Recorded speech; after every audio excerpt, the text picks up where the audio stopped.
Hi, Dr. Doug Graham here with you today, talking about the difference between training and maintaining in terms of your fitness, but this will apply into other areas of life as well. When we're maintaining the fitness abilities that we have, we're doing the things we normally do. We're going through our day. We're doing what we're used to. We're being active at a level that is relatively easy for us. No challenge. Really no challenge other than to just do it. But we know we can, and we're going to go through it and just get it done. And so if you normally walk 5 miles a day, every day, and it normally takes you 90 minutes to do that, when you go out for your 90-minute walk every day, it's really not a big deal to just keep doing it. And you're just maintaining the abilities that you have, or maintaining the fitness you have. Even though we are working against the clock a little bit, and you say, hey, every decade I'm getting older, if I can still do this with all the other things in my life accumulating, that's pretty cool. But if there's not a little bit of a push, if there's not what I would call a reasonable challenge, then you're not working into what we call the training level. You're not developing, you're not asking your body to set off what's known as the training effect. For training, there has to be a reasonable challenge. We'd like that challenge to be realistic. We don't want to make it so hard that you can't do it. You might go out for that 90-minute walk every day and you breeze through it and there's nothing to it. And then when you say, you know what, I'm going to make it in 85 minutes.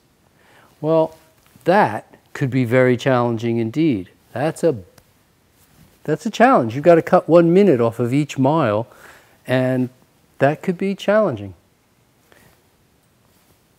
But you could probably do it. It's not so hard. You just have to push a little bit. If you said you were going to do it in 60 minutes, that would probably be an unrealistic walking pace. That would just be flying for walking.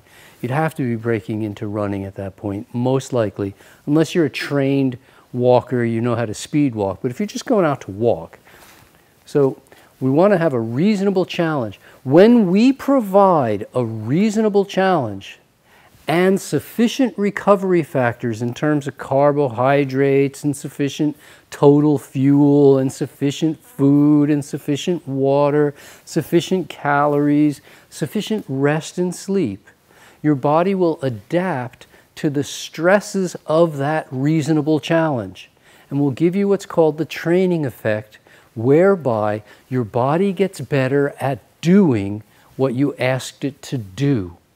And after a while, that 85-minute, 5-mile walk will become easy yet again. And then maybe you want to cut it to 84 or 3 or 2 or 1 or whatever, and you push the pace a little bit more. Or you say, you know what, in the same amount of time, I want to go a little bit further, but some type of a reasonable challenge.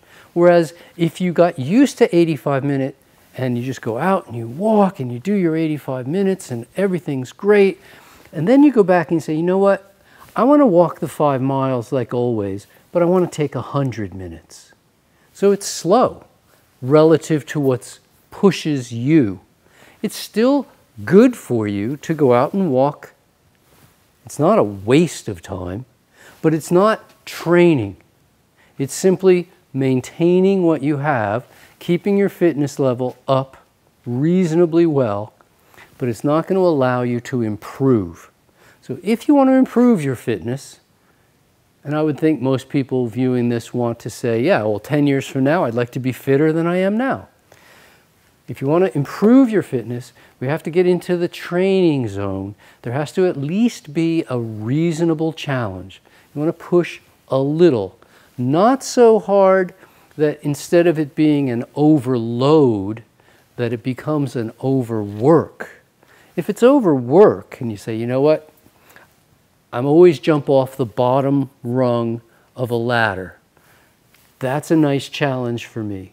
We're not going to start jumping off the top of a ladder and trying to land on the ground. That would be overwork and it'll always lead to an injury.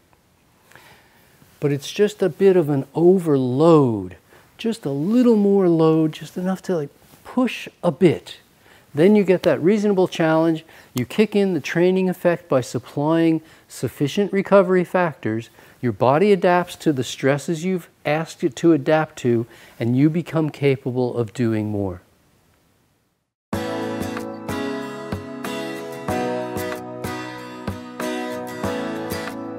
Hi, Dr. Doug Graham here. I'm excited to talk to you about this year's September to Remember Health Retreats. The entire 22 days of retreats are going to be just a joy. And we'll learn, we'll have fun, we'll associate with the best, healthiest people in the 80-10-10 movement. We'll eat 100% whole, fresh, ripe, raw, organic produce made by one of our trained chefs. Check out the information below about our September to Remember retreats and see which ones are going to be the very best for you.